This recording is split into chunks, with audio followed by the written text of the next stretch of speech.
Eder. Mac.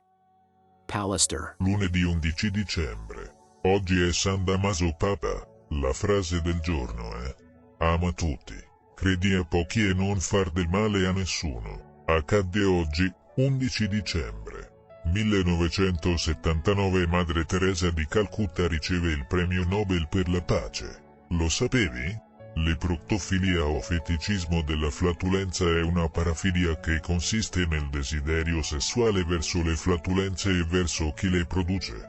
Il soggetto, generalmente di sesso maschile, è attratto da donne che ne emettono. Ehi, non dimenticare di iscriverti a questo canale.